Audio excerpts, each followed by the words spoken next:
नमस्कार दोस्तों, नमो Bharat news channel में आपका एक बार फिर से स्वागत है। दोस्तों 34 साल बाद जाकर देश की शिक्षा और देश के भविष्य के बारे में एक बहुत बड़ा कदम उठाया गया है।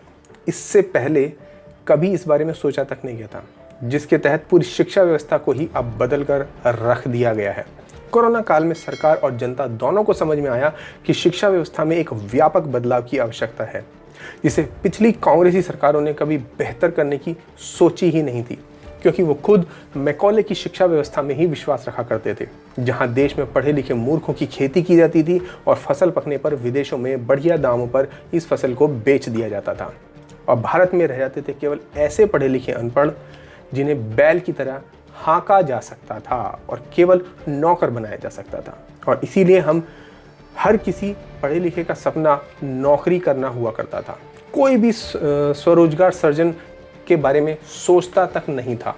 ये व्यवस्था थी भारत की शिक्षा की, जिसको कि अब जो है प्रधानमंत्री मोदी जो हैं वो बदलने वाले हैं। और ये जो खबर जो मैं आपको अब सुनाने जा रहा हूँ, ये वाकई में एक बहुत बड़ी खबर है।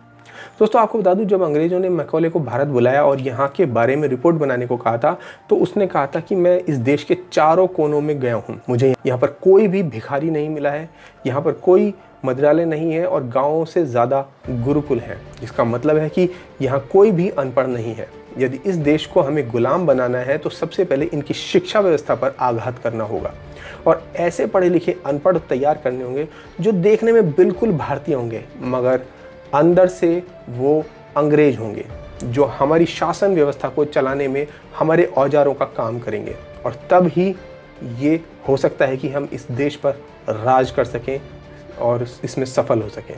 लेकिन अब मोदी सरकार ने नई शिक्षा नीति को मंजूरी दे दी है, जिसके बाद से इन भूरे अंग्रेजों की जो शासन व्यवस्था है उसकी चूलें हिलने वाली हैं। और इसमें क्या क्या है ये मैं आपको बताऊंगा, मगर आपने अगर हमारे चैनल को अभी तक ज्वाइन नहीं किया है, जी हाँ, सब्सक्राइब के बराबर में जो ज्वाइन बटन है इसे दबाकर आपने अगर हमारा चैनल ज्वाइन नहीं किया है तो तुरंत इसे ज्वाइन करें, ताकि आप एक प्राइम मेंबर बन सकें, जिनके लिए हम हर शनिवार कुछ खास वीडियोस लेकर आएंगे। दोस्तों अब आपको बताते हैं कि नई शिक्षा नीति के बारे में, इसके बारे में एक सवाल का जवाब देते हुए पूर्व मानव संसाधन विकास मंत्री और मौजूदा पर्यावरण मंत्री प्रकाश जावड़ेकर ने कहा है कि राष्ट्रीय स्वयंसेवक संघ यानी RSS की विचारधारा में आखिर गलत ही क्या है। क्या अच्छा इंसान बनाना गलत है? केंद्रीय मंत्री प्रकाश जावड़ेकर ने कहा कि नई शिक्षा नीति के द्वारा भविष्य में स्कूल बैग का बोझ कम होगा, इससे स्किल्स बढ़ेंगे और रोजगार के अवसर मिलेंगे।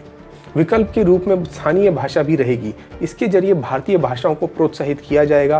प्राइवेट स्कूल पर कोई भार नहीं पड़ेगा। नई शिक्षा नीति के बारे में बताते हुए केंद्रीय मंत्री प्रकाश जावड़ेकर ने कहा कि संसद की स्थायी कमेटी के सामने बिल पर 2 बार चर्चा हुई है। इसके साथ ही सभी सांसदों और ब्लॉक पंचायत स्तर पर बिल के मसौदे पर चर्चा हुई थी। सबके सुझाव लेने के बाद मोदी सरकार ने बिल को मंजूरी दी है। आज तक से बात करते हुए केंद्रीय मंत्री प्रकाश जावड़ेकर ने कहा है कि ग्राम पंचायत से लेकर तमाम शिक्षाविदों से सलाह के बाद ही नई शिक्षा नीति को तैयार किया गया था। RSS की विचारधारा आखिर है क्या? क्या राष्ट्रीय या राष्ट्रहित की बात करना गलत है क्या? वो क्या चाहते हैं कि राष्ट्र विरोधी शिक्षा दी जाए? यानी कि आज तक के किसी पत्रकार ने उनसे ये सवाल किया था, क्या सरकार जो भारतीय जनता पार्टी की मोदी सरकार है, क्या वो RSS की नीतियों पर नई शिक्षा व्यवस्था लेकर आ रही है? जिसके जवाब में प्रकाश जावड़ेकर ने ये उत्तर दिए और उसके बाद उस रिपोर्टर की बोलती बंद हो गई होगी।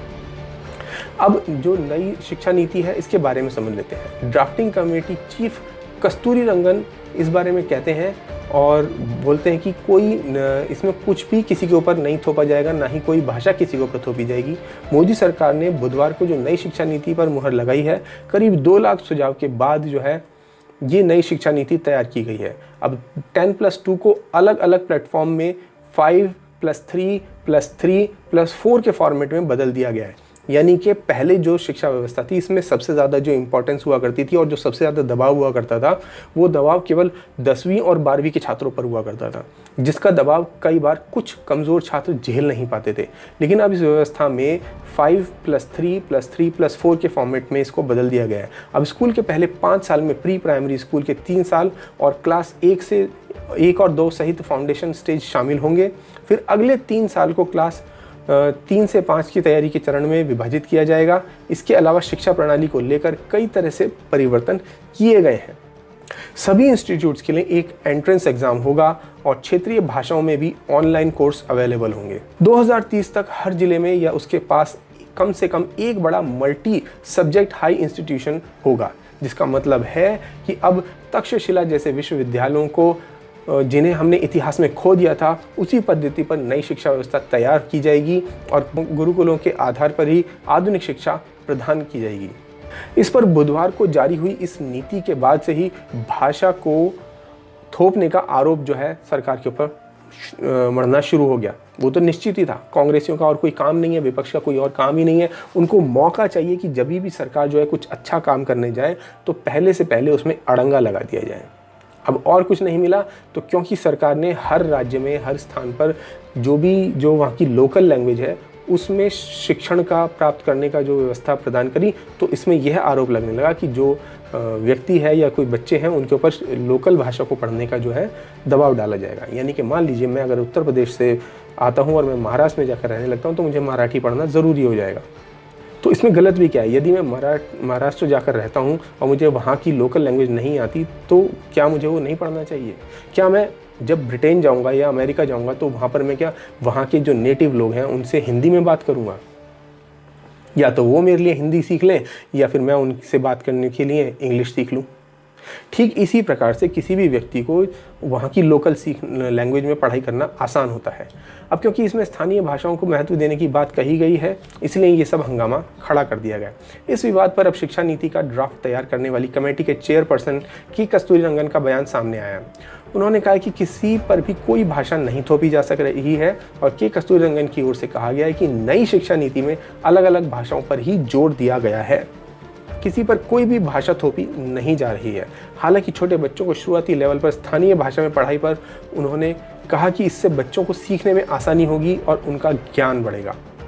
इसके साथ ही उन्होंने भरोसा दिलाया कि हमारी ओर से शुरुआती वर्षों की पढ़ाई में भाषा के स्तर पर लचीलापन रखा जाएगा, कोई भी चीज़ थोपी नहीं जाएगी। नई नीति के मुताबिक 5वीं क्लास तक बच्चों को स्थानीय भाषा में पढ़ाई करवाई जाएगी। इससे 8वीं तक की भाषा को बढ़ावा दिया जा सकता है। ऐसे में लगातार इस नियम पर कई तरह के सवाल खड़े हो रहे थे।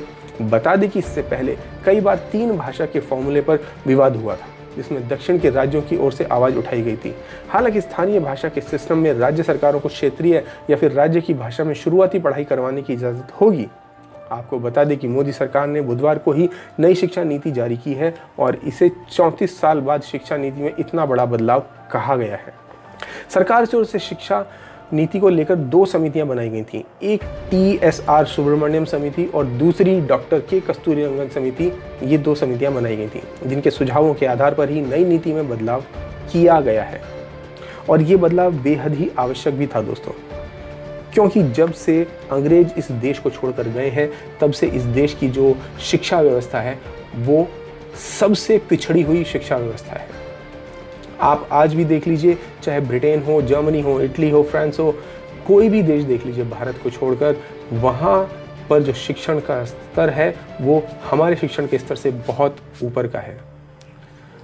आज कोरोना काल में जो समस्याएं हमारे देश के बच्चों को पढ़ने में आ रही हैं, ये समस्याएं बाहर के देशों के लोगों को या बच्चों को पढ़ने में आई ही नहीं, क्योंकि उनके पास ऑनलाइन स्टडी करने का प्लेटफॉर्म पहले से ही अवेलेबल थे। पिछले 70 साल में आपने देखा होगा क्लासरूम जो होता है, जो बच्चों का जो पढ़ने का क्लासरूम होता है, चाहे आप किसी भी बड़े से बड़े स्कूल के नाम ले लीजिए, चाहे आप DPS का नाम ले लीजिए, चाहे आप गोयनकास का नाम ले लीजिए, चाहे आप किसी भी बड़े से बड़े स्कूल का नाम ले लीजिए और छोटे से छोटे स्कूल का नाम ले लीजिए, सरकारी स्कूल का नाम ले लीजिए, पढ़ने की व्यवस्था आज भी वही है। वही एक ब्लैक बोर्ड या ग्रीन बोर्ड जिसके ऊपर एक टीचर पेन या मार्कर या चौक से लिखेगा और बच्चे सारे उसको रटेंगे, पढ़ेंगे और घर जाएंगे, घर से जाकर होमवर्क करेंगे और होमवर्क करके कल लाकर टीचर को सुनाएंगे। इस व्यवस्था में कोई भी बदलाव नहीं आया था, मगर अब जो नई शिक्षा नीति है इसके तहत बच्चों को प्रैक्टिकल एक्सपोजर ज़्यादा मिलेगा, बच्चों को खुद से एक्सपीरियंस करके पढ़ने का मौका ज़्यादा मिलेगा। इसके अलावा अब तक जो को करिकुलर एक्टिविटीज़ हुआ करती थी वो एक एक्स्ट्रा एक्टिविटीज़ मानी जाती थी, उनको अब इसमें एज अ कोर्स इंक्लूड कर दिया जाएगा। यानी कि जो पढ़ाइयाँ बच्चे वोकेशनल कोर्स के तौर पर 12th के बाद किया करते थे, उन सब चीज़ों के बारे में अब शुरुआत से ही पढ़ाना शुरू कर दिया जाएगा। आपको एक एग्जांपल बता दूं, मेरा आज 11 साल का बच्चा ऐप डिज़ाइन करना सीख रहा है, ऐप डेवलप करना सीख रहा है। कैसे? सरकार की एक ऐप है अटल परियोजना के तहत, उसके बारे में कभी आपको डिटेल में बताऊंगा। वहाँ से फ्री में ऐप डेवलप करना सीख रहा है।